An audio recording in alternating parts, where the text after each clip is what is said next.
So I'm noticing lately that there's a lot more um, pro-white and pro-black Latinos being very vocal on this platform, and I think contrary to what a lot of people say about these things, and I think that there's a lot of people that kind of openly express their issues with both sides. I also have issues with both sides, but there's also things that I agree with from both sides.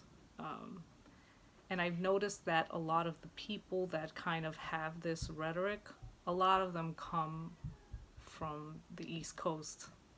And I think that there's a deeper dynamic to this as to why they come from here. And I think it has to do with the history of the different groups of Latinos that have migrated here. And I think that all of these things kind of affect the way both of these sides think. So as far as these folks on here who are very Eurocentric, I can kind of understand where they're coming from. I get the impression that a lot of these folks, most specifically the ones look who don't phenotypically look white or could even pass as white like myself, most of us Latinos are mixed. I myself am also mixed. I'm at least triracial, if not quadroon. I don't remember my ancestry DNA results, but I'm very mixed. Most of us are very mixed, and our admixtures are all different. Um, and I've noticed that the people who are becoming more popular on here, who are pro pro white, tend to look either very phenotypically like just straight up, biracial, or they, in some cases, some of them look just straight up black. And I think that a lot of their reasoning comes from their it's a combination of what's going on in their home countries and what's going on with them here in this country that's kind of led them to have this type of thought process.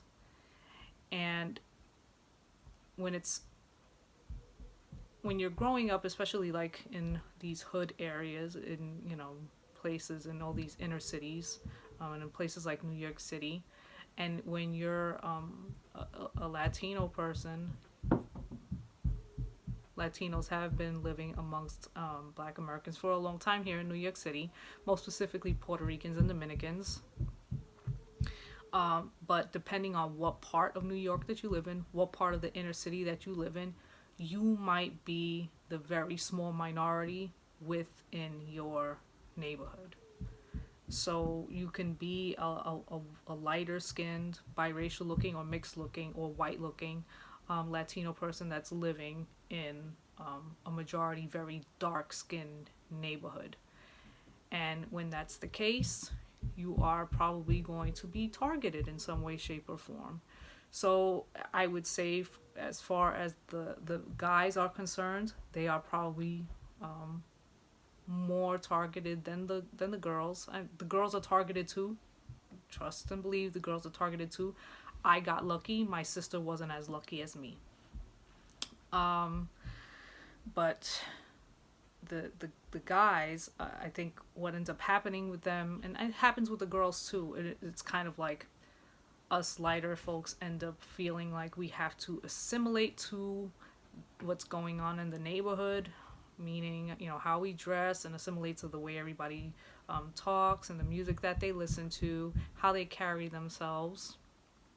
And if you don't do that, you already are a target because you stand out. So when you don't do that and you're different on top of that, and you look different, then you become a minority within a minority within a minority, and then you're really going to be targeted depending on the neighborhood that you live in. So I think that some of these folks might have a history of, okay, I assimilated to, what's going on in my neighborhood. I assimilated to the people around me. And what ended up happening was I ended up being stabbed in the back anyway. by the people in the neighborhood. Or if you're not necessarily as light skinned, you can also be somebody who's darker skinned, Latino, and it could even be darker skinned Black American within these communities. You end up becoming a target also when you don't conform to what everybody is doing in your neighborhood. Same thing. So then you also become a target as a darker skinned person. So if you're a darker skinned goth, or if you're a darker skinned, straight up conservative, and you don't listen to the music everybody else does, your vernacular isn't the same, then you become a target and you stand out like a sore thumb, and then your experiences are going to change because of that. And I think that, I'm not going to say that these instances are exactly what happened, let's say, to the people on this platform, because I don't know, but these are things that I've witnessed with guys within the neighborhood. So they either had to become super hard, they had to like fight all the time, or they sometimes they would rebel and they would still fight back. So they'd be like, what, fuck you, I'm still not gonna bow down to whatever it is that you're listening to, how you carry yourself or whatever. I'm still gonna do me, and they'll just fight every other day. And then some guys are like, you know what, I don't want to fight, I think you're right, I think I think I'm gonna side with you. So not only do we have to go through that in that part of the neighborhood, then when you're dealing with the majority of this country, which are white folks, when you deal with them, they're going to always put you in your place too. So regardless of how passing you look, you don't necessarily always pass. So you're going to get the treatment from them also. The difference is that, in most cases, the treatment from them is not straight up physically aggressive. It's way more passive aggressive. So you'll get the backhanded compliments like, oh, well, you're not like the rest of those people from, your neighborhood, or you're not like the rest of those people from your community. Oh, you're different. Oh, but you're one of the good ones. And those are kind of the passive aggressive jabs that you get from the whiter side. I think I mentioned this in our New Yorkers All That Bad video, so I don't want to get too into that. But there's that aspect of it. So when you go through all of these little aggressions from both sides, it's like you end up feeling like you need to pick a side, and which is the lesser of the two evils. And even though I did mention the fighting that goes on within, like, living within these Black communities, let's say, there's still more of an acceptance in those communities than in the white communities a lot of times. I'm not saying all the time, and I'm not saying that all white people don't accept us at all. No, it's not that drastic, all right? And it's not saying that every Black American is going to be accepting of us either. It's not that drastic. I'm just saying that there's more of a chance of being accepted by one side than by the other side. Some people can finagle their way in. Some people can't.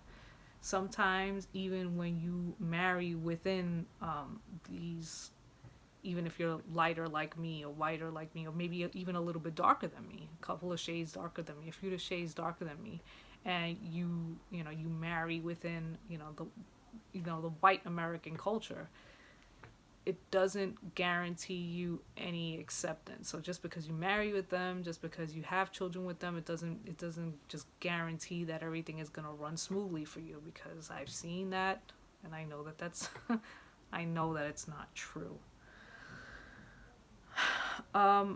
So I can understand both sides. I really do. What I don't agree with is how both sides kind of,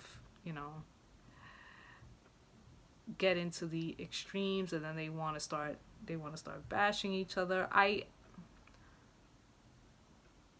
When I hear the genocide part from both sides, because I hear the genocide from both sides, and I agree with both sides. Why do I agree with both sides? Do I agree that there's such thing as kind of like a white genocide or a Black genocide? Yeah.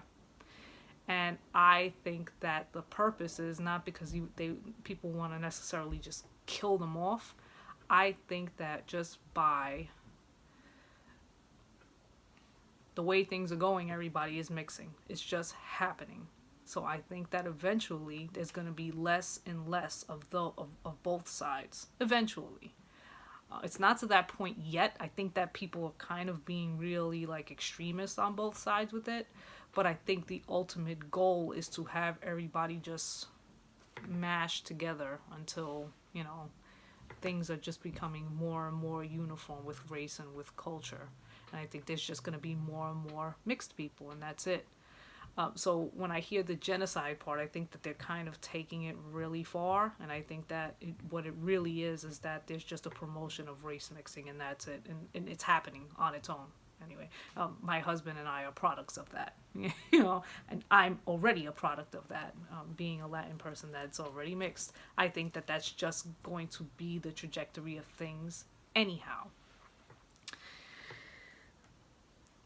So this video took a while to make because I didn't really want to get too deep into like the different Latin groups and stuff like that, because I don't want it to seem like I'm targeting anyone.